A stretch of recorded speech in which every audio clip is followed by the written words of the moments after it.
Hey Gearheads, and welcome to Garage Talk. I'm Corey, and that is the long-awaited 2024 Ford Ranger, an update to an aging platform from the brand. I'm at the Houston Auto Show, and in this video, I'm going to take you on a tour of this Lariat FX4 trim.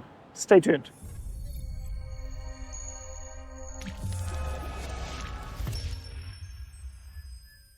Yes, Gearheads, I am at the 2024 Houston Auto Show. I'm in Texas. Trucks are big in Texas. This is one of the newest ones to hit the market. This is the new Ford Ranger, a vehicle that was in need of update because of all the additional competition coming to the midsize segment. It really seems like Tacoma and Frontier really had a lock on the category until about 2015 when Chevy brought back the Canyon, or the Colorado, and GMC the Canyon. Ford brought back the Ranger, and now it is one of the most hotly contested segments in the business. Here for 2024, Ford brings us a new Ranger. This one is a Lariat 4x4, or FX4 4x4, there we go. Standard engine in the Lariat is a 2.3 liter EcoBoost 4-cylinder making 270 horsepower, 310 pound-feet of torque. That is a class equivalent with the offerings from a Chevrolet and the Colorado. You can get the optional 2.7 liter EcoBoost V6. It makes 315 horsepower and 400 pound-feet of torque. And then, yes, there is a Raptor version of this that gets a twin-turbo V6 that is very much more powerful than really anything in the segment. All of that is mated to a 10-speed automatic. You can get a 2-wheel drive or a 4-wheel drive version of the Ranger, but this one, being an FX4, is clearly 4-wheel drive. Closing the hood on this one, we can really appreciate the updated styling of this.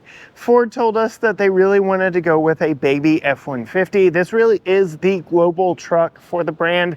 F-150 is the best-selling vehicle in America, but worldwide, this is more the style truck that the rest of the world appreciates. A smaller, more Euro-friendly sized pickup truck, more city-friendly, urban-friendly truck.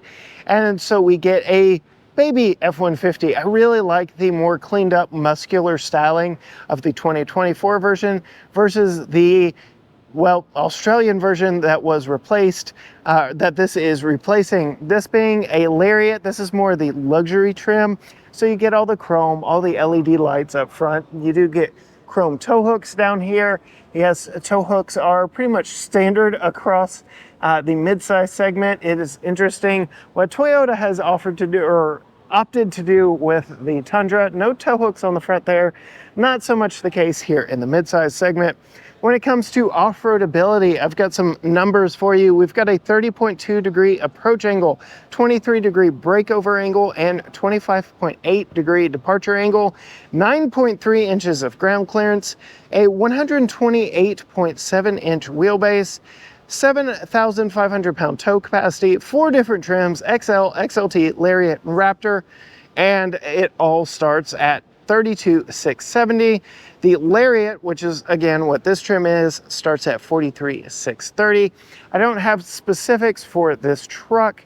There is no window sticker on this one, but we will check out some of the options, including these FX4 Goodyear Wrangler tires. They are 255/65 R18 wrapped around these chrome 18-inch wheels. I really like that they went with 18s. 17s would really be preferred in my eyes, but there is a Chevy Colorado Trail Boss here riding on 20s. I'm sorry, but if you're buying an off-road truck, 20s ain't it for me. This being the Lariat, we also get the body color wheel arches on this one. A lot of body color accents all the way across, and then chrome accents as well. Chrome door handles, mirror caps, and the like, and it really sets off with those chrome wheels. Unlike Chevy with their bumper step, Ford has opted to go one bigger, and they have put it here on the bedside. They say not only is this large enough for 2 feet, but you can actually like climb up there and fully support yourself on 2 feet. So I do really like this as an option, but it is an option. Not all pickup trucks have that bedside step. So be sure and pay attention while you're in the ordering process. if you really like that bedside step. Coming around to the back, you get that chrome rear bumper, chrome Ford badge surround back here, and then some black plastic around the tailgate. This is a damped tailgate, so much so that it did not want to come down on its own. And much like the F-150, you get your measurements along the back, as well as some clamp spots back here. So you can truly work with this one. The tailgate wars have not officially taken over until you get some form of trick tailgate. And we get that here with the Ford Ranger. So not only do you get your measurements, but you do get your clamp spots. Chevy, with their Colorado, does offer some in tailgate storage, which is a nice option. No such option here on the Ranger. Go ahead and put the damped tailgate up. Very light, very easy to open and close. I really like these smoked taillights. You can see we've got our blind spot monitoring here in this giant section right here, but it is a very cool, very clean look.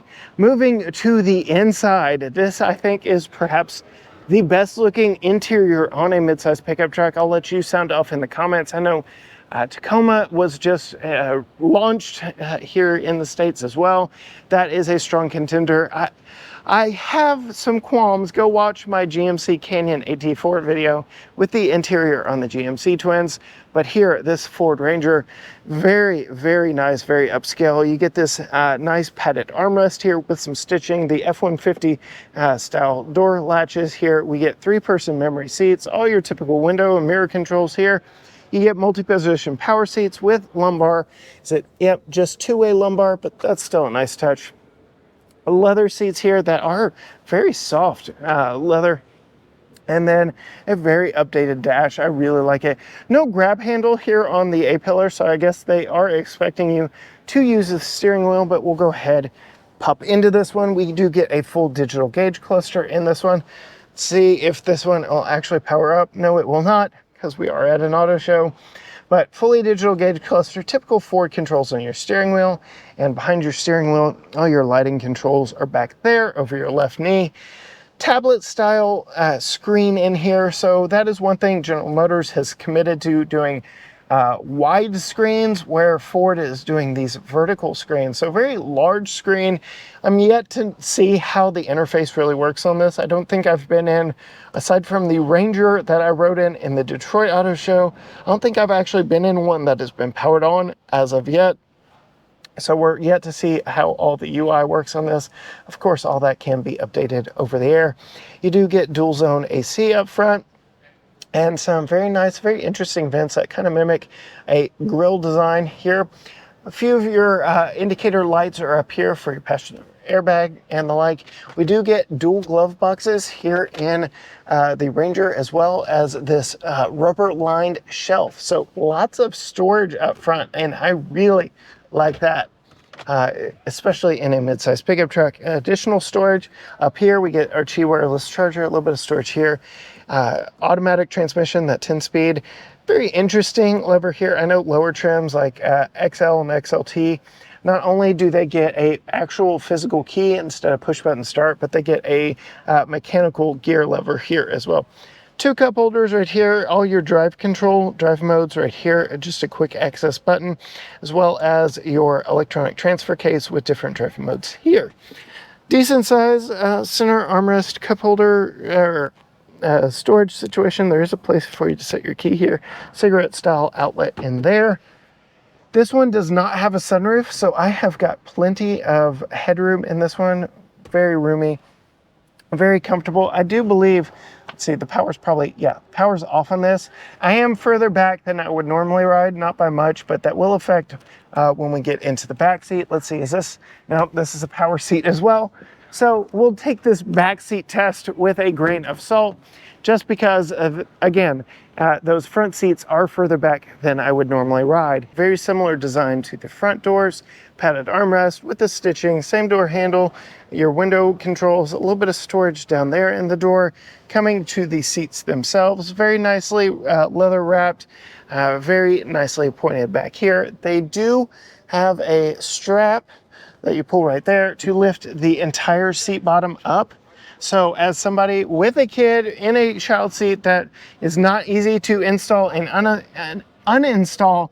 This is a little unfortunate to me that it is a solid seat bottom. It's not 60-40 split, but there is actual usable storage underneath here. So you can see we've got a little bit of storage down here, a little bit different situation than what Chevy offers in the Colorado.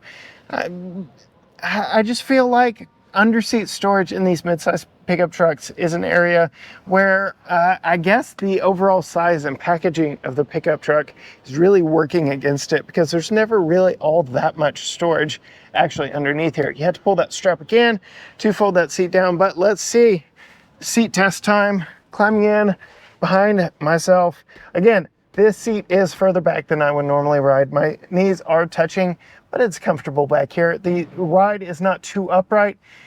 I could live back here. I could ride back here completely comfortably.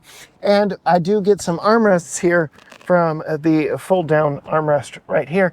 So it is a comfortable back seat. Again, with this seat where I would drive with it, I would say a very comfortable, very usable back seat here in the Ford Ranger. On the back of the center console, we get a little bit of storage here and some power down low. I know it's really hard to see. It's very dark here at the show, but we get a household style plug, USB-C and USB-A ports down here. All around, very nice. Couple map pockets on the backs of the front seats. Usable storage all the way around. Very nice options here on the Ford Ranger. So there you have it. Power numbers, very class competitive. Pricing, very class competitive. One of the best interiors in this segment. I really like the design of it. Really, I am waiting on my chance to actually get behind the wheel of one. We know the powertrains are similar from the Bronco, so we've already kind of experienced that. The platform is very similar from the Bronco. So really, it's just seeing how all of the individual elements add up to making this a usable, workable pickup truck.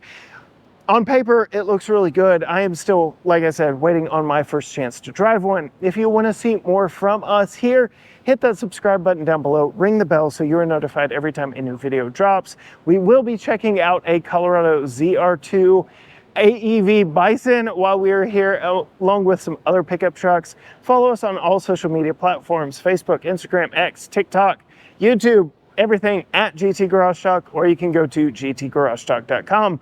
But as for me, from the Ford booth at the 2024 Houston Auto Show, until next time, gearheads, bye.